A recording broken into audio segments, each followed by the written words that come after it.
नमस्कार. महाराष्ट्रातील माझ्या सर्व अभियोग्यताधारक बंधू आणि भगिनींनो, सर्वांना श्री स्वामी समर्थ. पवित्र पोर्टल शिक्षक भरती 2025-26 स्टेट परीक्षा 3 आणि या ठिकाणी शासनाचं एक पत्रक आपल्याला पाहायला मिळतं. शिक्षण विभाग जिल्हा परिषद गोंदियाचं खऱ्या अर्थानं हे पत्र आहे.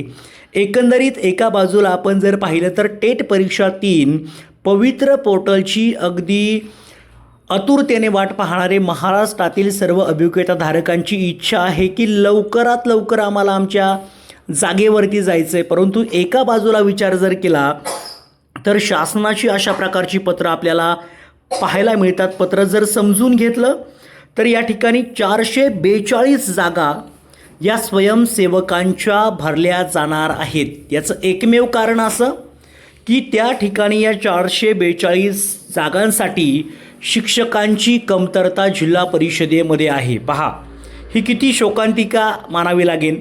कारण की शिक्षक आज जर पाहिला तर संपूर्ण गुणवत्ताधारक शिक्षक ज्याच्याकडं सगळ्या प्रकारचं क्वालिफिकेशन आहे तो बेरोजगार झाल्याचं पाहायला मिळतं आहे.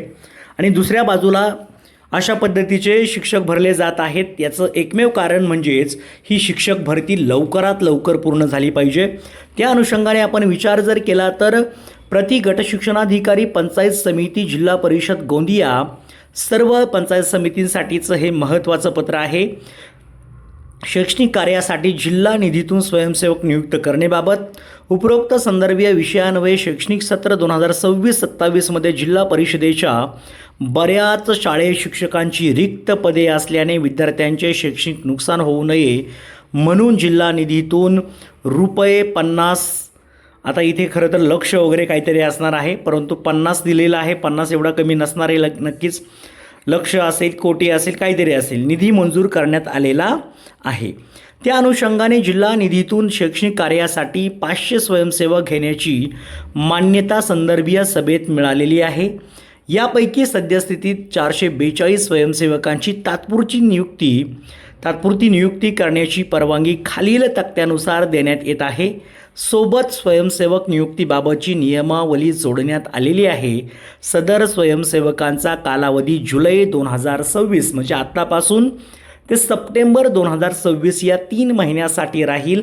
म्हणजे तुमच्या एक डोक्यात आलेलं असेल की ही भरती साधारणतः सप्टेंबर एंडिंगपर्यंत पूर्ण झालेली असेल. माझ्या माहितीप्रमाणे मला जे वाटतंय ते तुमच्यासोबत मी शेअर करतोय.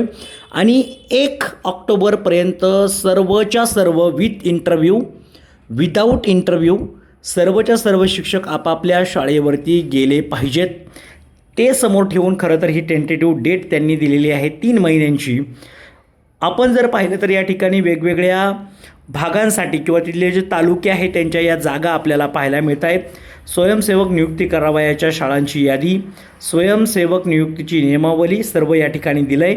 आणि या ठिकाणी आपण जर पाहिलं तर या संपूर्ण शाळा आपल्याला पाहायला मिळत आहेत. एकंदरीत आपण जर विचार केला तर या ठिकाणी पहा, प्रतिलिपी यांना माहितीस्तव सविनय सादर आपल्याला सर्व जिल्हा परिषदांना हे पत्र गेल्याचं पाहायला मिळतं आहे. आणि लवकरात लवकर ही भरती देखील त्यांची त्या ठिकाणी पूर्ण होईल. कारण की पुढील 3 महिने त्यांना शिक्षकांची कमतरता भासणार आहे. पहा, पण एवढं सर्व करत बसण्यापेक्षा एवढे आमचे झडपीचे शिक्षक वाट पाहत आहेत, त्यांची नियुक्ती झाली तर काय वाईट आहे. लवकरात लवकर ही भरती पूर्ण व्हावी. यानंतर कोणत्याच प्रकारची त्या ठिकाणी मुदतवाढ देऊ नये अशी मागणी संपूर्ण महाराष्ट्रातील अभियोग्यताधारकांची आहे. लवकरच ही मागणी पूर्ण होईल असं मला 100% वाटत आहे. पाहूया काय होतंय. सर्वांचं काम या भरतीमधून व्हावं यासाठी सर्वांना खूप खूप अशा शुभेच्छा. Thank you so much. All the best.